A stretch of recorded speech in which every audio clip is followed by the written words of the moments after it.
The United States Consulate General in Nigeria and the Performing Musicians Employers Association of Nigeria (PMAN) joined forces to give a rousing welcome to two Voice of America personalities, Sarkisian and Rita Rochelle, presenter and producer of Music Time in Africa, the longest running program on the Voice of America. Indeed, no effort was spared to give the two international broadcasters a good time in the traditional Nigerian fashion. The residence of the Consul General, Mrs. Robin Hyson Jones, was a beehive of activities, with all the notable faces in all the facets of the society in attendance. Entertainers, actors and actresses, music promoters, members of the diplomatic corps, the banking industry, and all of that were on. In fact, the occasion provided a perfect blend for networking. Leo and Rita couldn't have asked for anything greater than this. It was a real spectacular welcome befitting of the hero and heroine they are. Call it a musical tribute to the colossus of the broadcasting firmament and Africa's music ambassadors, you'll be damn right. And all Nigerian musicians worthy of their salt registered their presence on stage to pay homage to Rita and Leo, who have been championing the cause of Africa's music through their program. The packaging of the event was very tight and all the performers gave off their best that night. From Stella Monye, Uncle P, Dede Mabiaku, Adewale Yuba, Lady D, 77-year-old Fata Rolling Dollar, Moma G, who came straight from Port Harcourt, the Garden City for the show, Ara, who just came back from a successful tour of the United States and a performance only last week with Stevie Wonder and the President of Ghana in attendance. Also on stage was Tunde Kuboye's extended family band, featuring his daughter, tall, gangling and beautiful Demilade Kuboye. Demilade, who is a split image of her late mother Frances Kuboye, is sure on the right track to stepping into a large and inimitable shoes.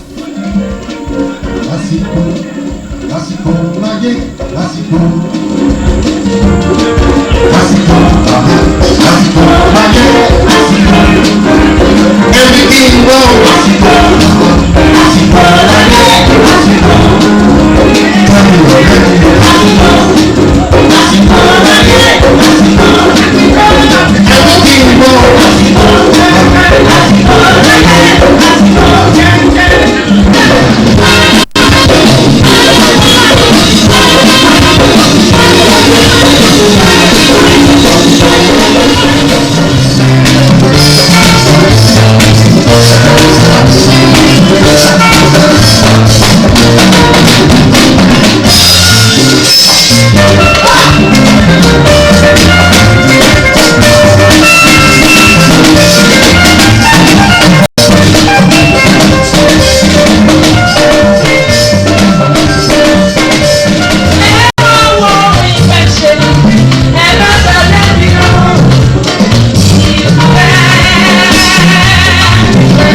And little Jessica Oris Wuliki, and daughter of Oris and Becky Wuliki, stole the show. She was on her feet all along, dancing away.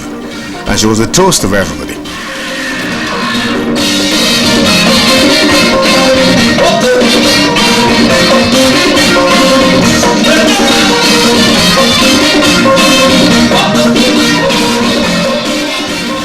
To lovers of African music throughout the world, especially on the continent of Africa, Leo Sarkisian, also known as the Music Man, is a household name.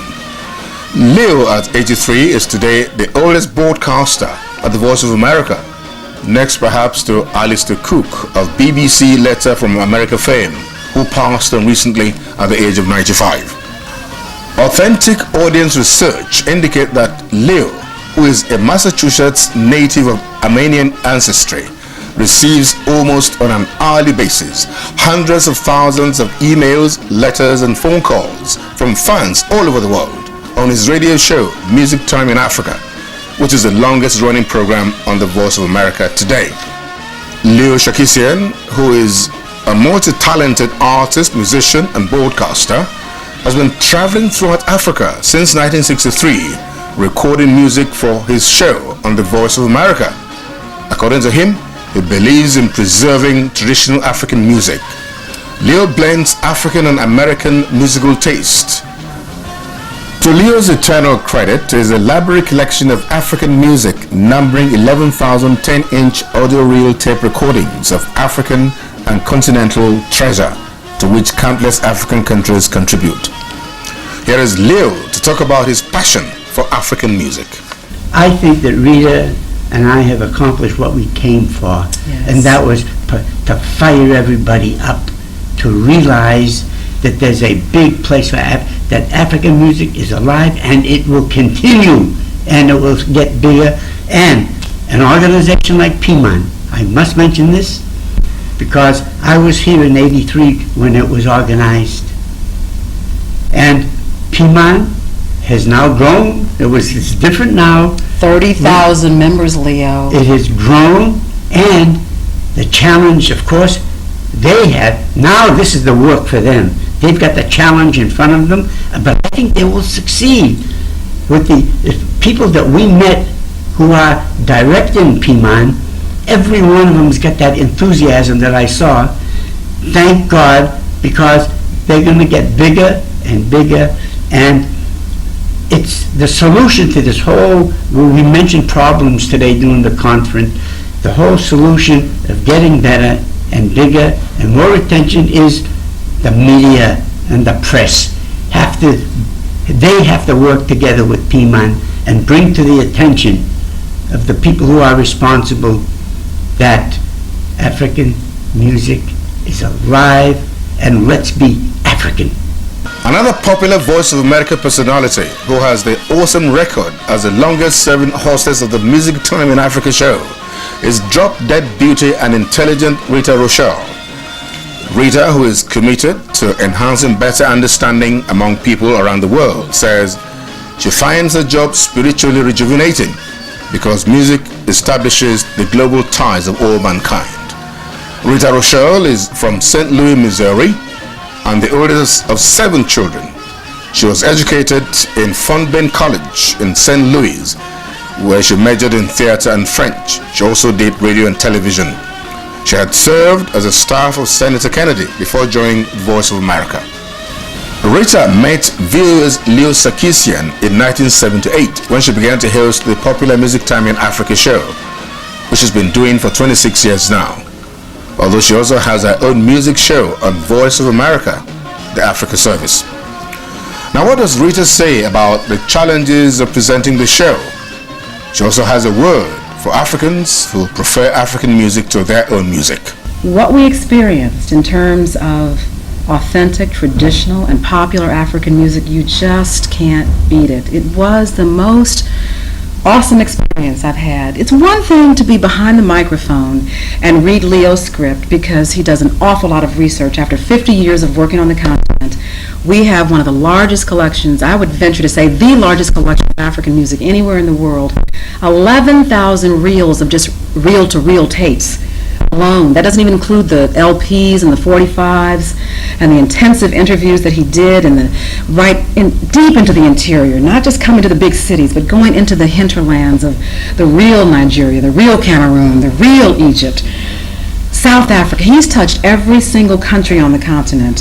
So for me, as an African American, it's a joy to work with African music because we're imitating you in our rock and roll and gospel and jazz and rhythm and blues and soul. We're just taking from you what was part of us before we were taken abroad on slave ships. And what I'm seeing now is a little bit of a reverse on that. You know, there's a lot of African imitation of American music, and I'm a little disappointed because the authentic African music is so awesome, so beautiful. You saw that. There's nothing that can beat that. Everybody's imitating you, so don't imitate us. It's a sin to come to Africa, 70-75% American music on the radio. You're not going to hear African music in that proportion in America. You won't hear it like that in China or Russia or Australia. Africa has something so unique. I'd venture to say it's worth as much as the oil in your soil, as the gold in Ghana, as the diamonds, as every natural resource that you have. Music and culture and arts have to be preserved.